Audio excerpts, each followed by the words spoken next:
Welcome to A Moment in the Word, a weekly study from the King James Version of the Holy Bible.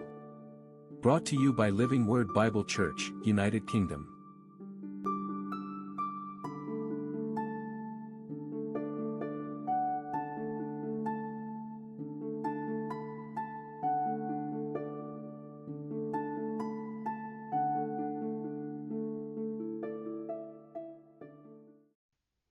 Critics have great fun mocking the Bible. The Bible talks about unicorns. Ha ha ha. How foolish are Christians believing the Bible? If you believe in unicorns, a mythical creature, then the Bible must be a mythical book. The unicorn in the Bible is not the modern day fairy tale. The fairy tale horse with a rainbow horn. It's not that.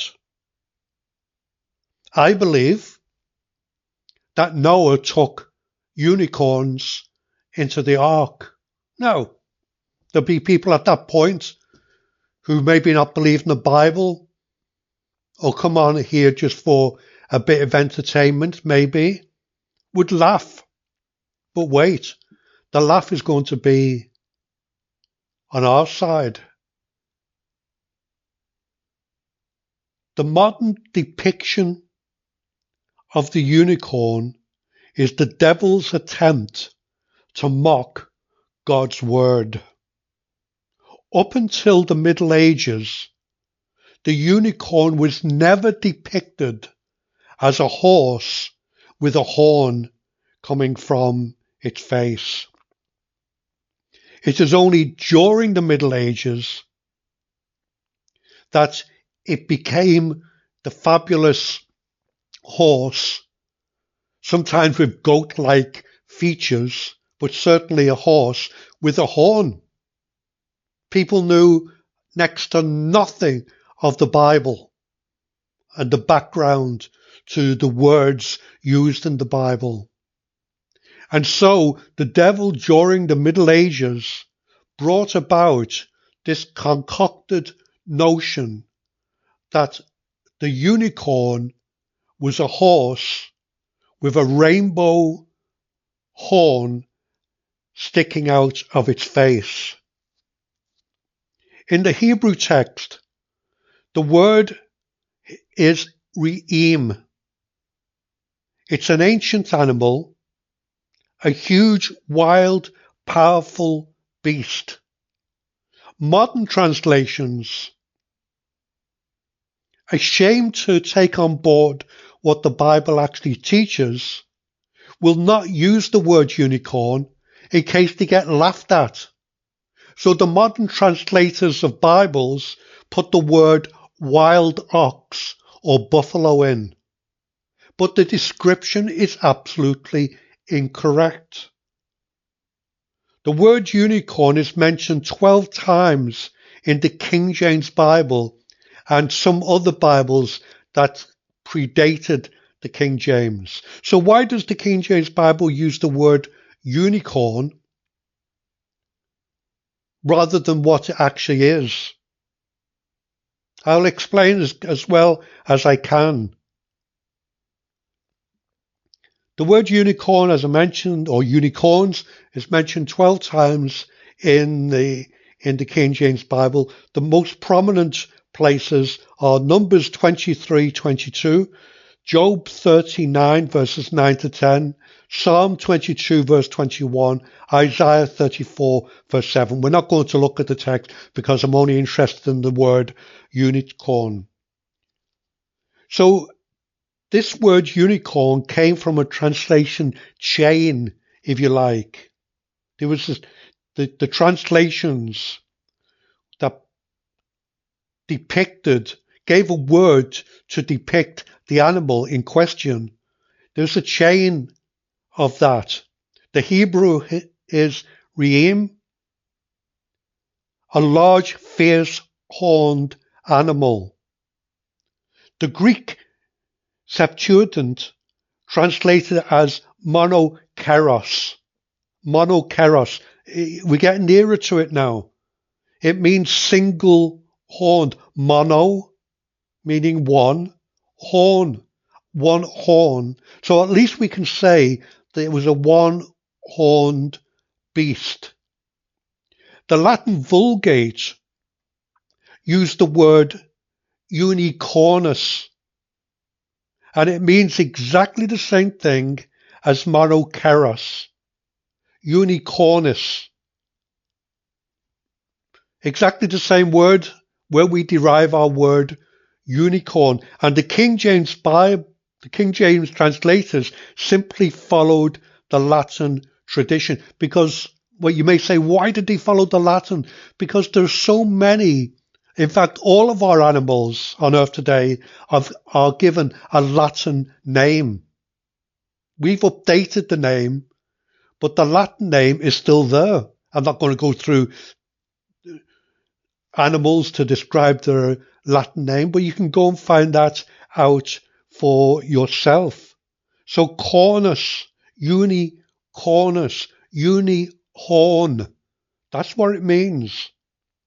In 1611, when the King James Bible came out, unicorn never meant, far from their intention, and they would never imagined such a stupidity as a magical horse. In fact, it meant any strong horned beast. That was what unicornus meant. But typically and generally, and if you'd like, to the point, it referred to the rhinoceros. There are two types of rhinoceros. There's the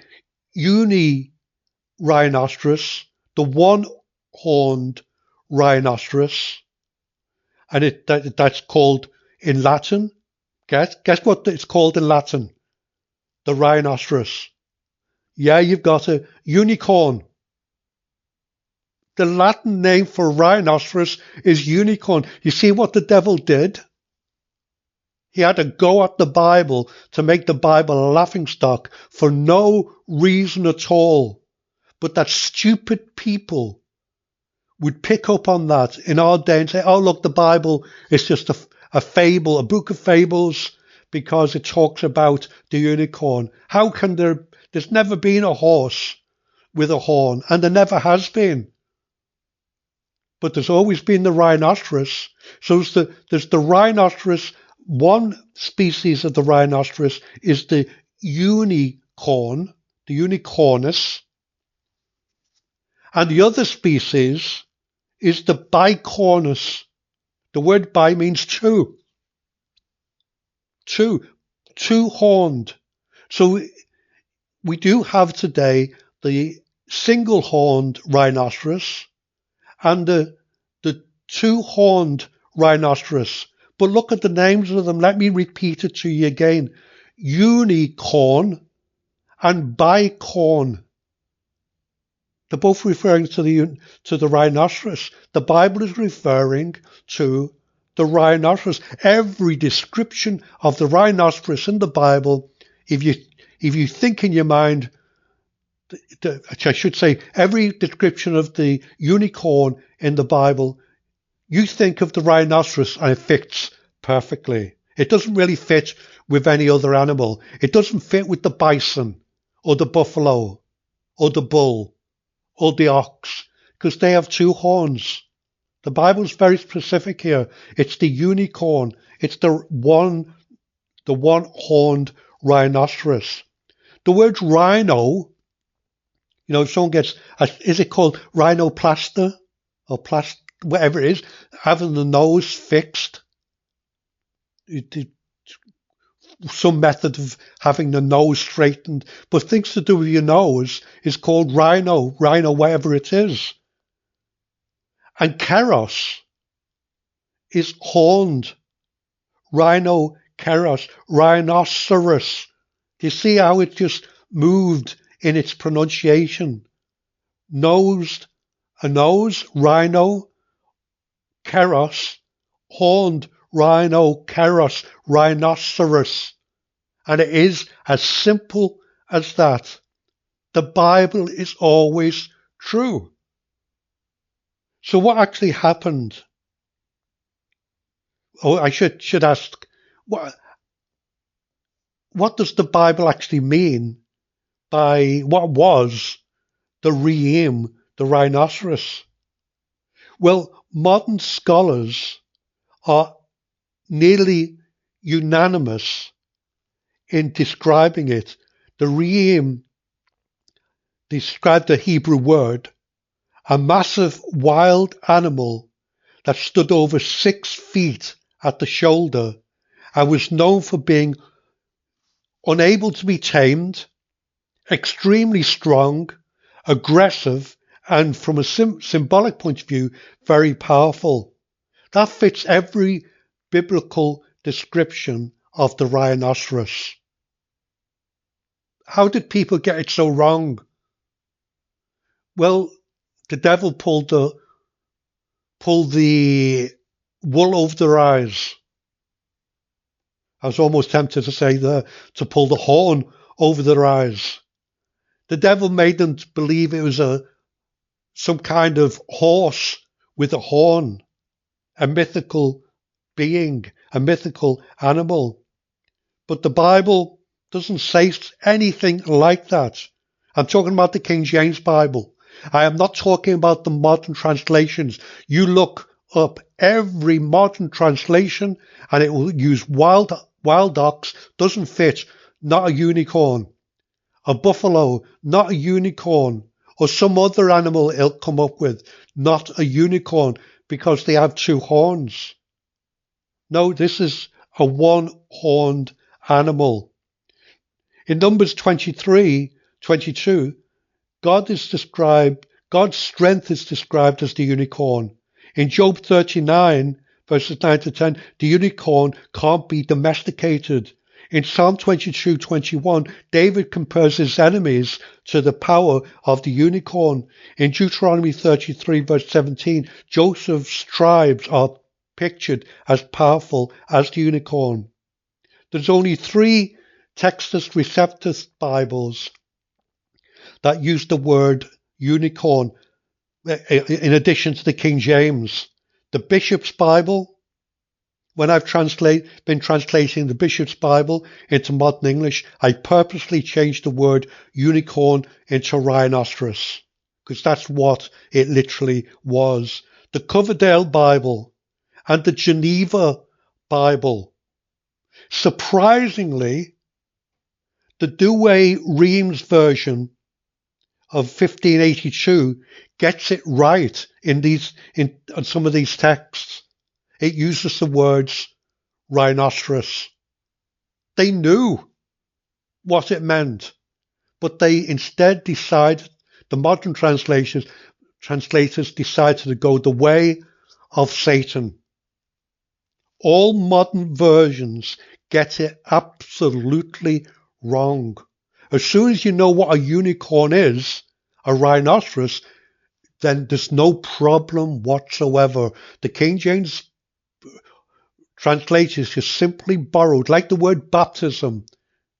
They borrowed the Greek word baptism, made it into an English equivalent.